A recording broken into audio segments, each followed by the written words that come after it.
Sanctus, Sanctus, Sanctus Dominus Deus Sabaoth. Bapak, Ibu, dan saudara-saudariku yang terkasih dalam Tuhan kita Yesus Kristus, salam sejahtera untuk kita semua. Berkat Allah yang Maha Kuasa senantiasa menyertai kita. Marilah kita mendengarkan dan merenungkan bacaan-bacaan kitab suci hari Rabu tanggal 4 Januari tahun 2023. Bacaan pertama dari surat pertama Rasul Yohanes pasal 3 ayat 7 sampai 10.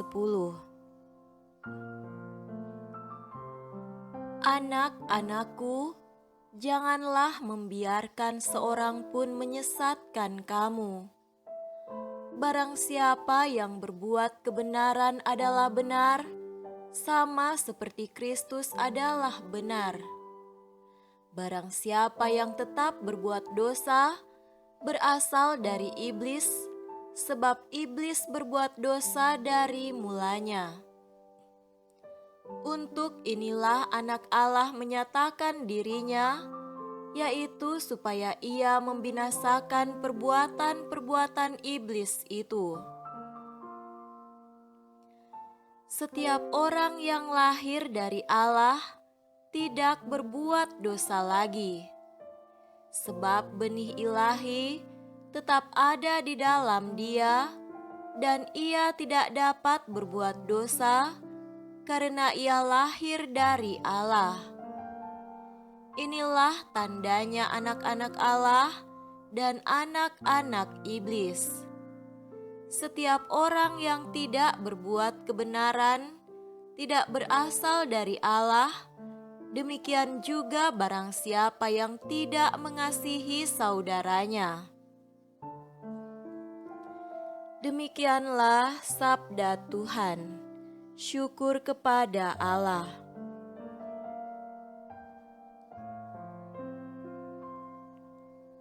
Semoga Tuhan beserta kita sekarang dan selama-lamanya. Inilah Injil suci menurut Yohanes. Dimuliakanlah Tuhan. Injil Yohanes pasal 1 ayat 35 sampai 42. Pada keesokan harinya, Yohanes berdiri di situ pula dengan 2 orang muridnya. Dan ketika ia melihat Yesus lewat, ia berkata, "Lihatlah Anak Domba Allah." Kedua murid itu mendengar apa yang dikatakannya itu, lalu mereka pergi mengikut Yesus. Tetapi Yesus menoleh ke belakang. Ia melihat bahwa mereka mengikut Dia, lalu berkata kepada mereka, "Apakah yang kamu cari?" Kata mereka kepadanya, "Rabi," artinya guru, "di manakah engkau tinggal?" Ia berkata kepada mereka, "Marilah dan kamu akan melihatnya." Mereka pun datang dan melihat di mana ia tinggal, dan hari itu mereka tinggal bersama-sama dengan dia. Waktu itu kira-kira pukul 4. Salah seorang dari keduanya yang mendengar perkataan Yohanes lalu mengikut Yesus adalah Andreas, saudara Simon Petrus. Andreas mula-mula bertemu dengan Simon, saudaranya, dan ia berkata kepadanya, "Kami telah menemukan Mesias," artinya Kristus. Ia membawanya kepada Yesus. Yesus memandang dia dan berkata, "Engkau Simon, anak Yohanes, engkau akan dinamakan Kefas." Demikianlah sabda Tuhan. Terpujilah Kristus.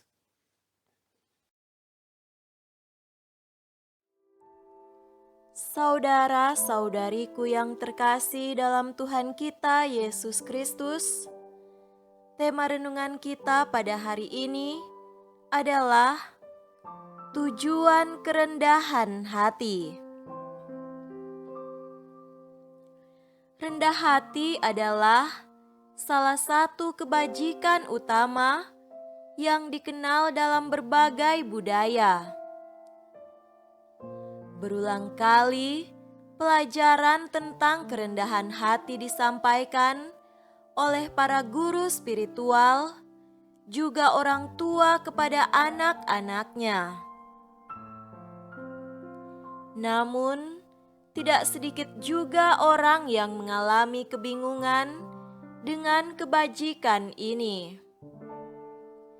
Karena kebingungan, maka ada yang jatuh dalam rendah diri, yang justru bertentangan dengan semangat rendah hati.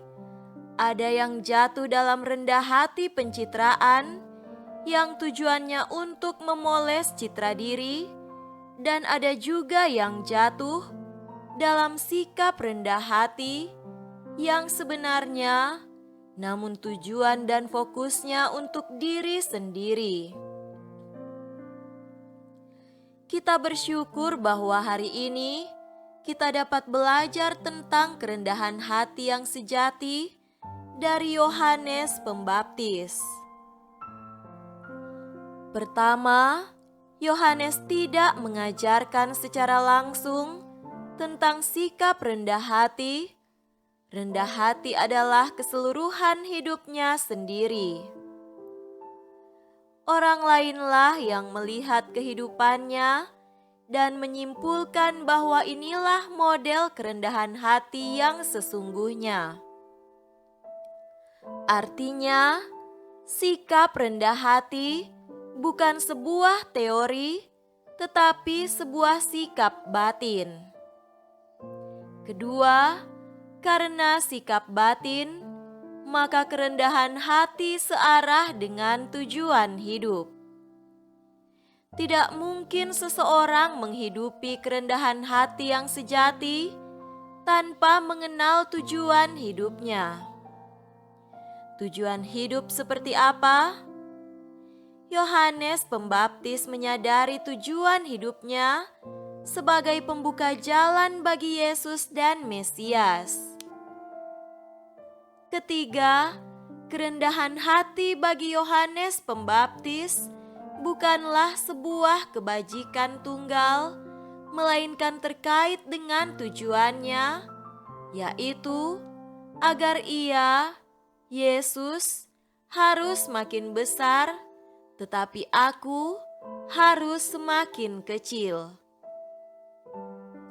Bagi Yohanes Pembaptis, dan juga seharusnya bagi kita orang Kristen, kerendahan hati selalu dalam kerangka agar Yesus harus semakin menjadi besar, dikenal, dicintai, karena Dialah yang berkuasa mengangkat semua orang kepada Allah Bapa. Kita harus selalu rendah hati agar hati kudus Yesus semakin dikenal dan dikasihi di mana-mana. Semoga tujuan hidup kita agar Yesus makin dikenal dan dikasihi menjadi semakin jelas dan kuat, sehingga sikap rendah hati dapat bertumbuh subur dan kuat sesuai tempat dan tujuannya. Semoga demikian. Amin.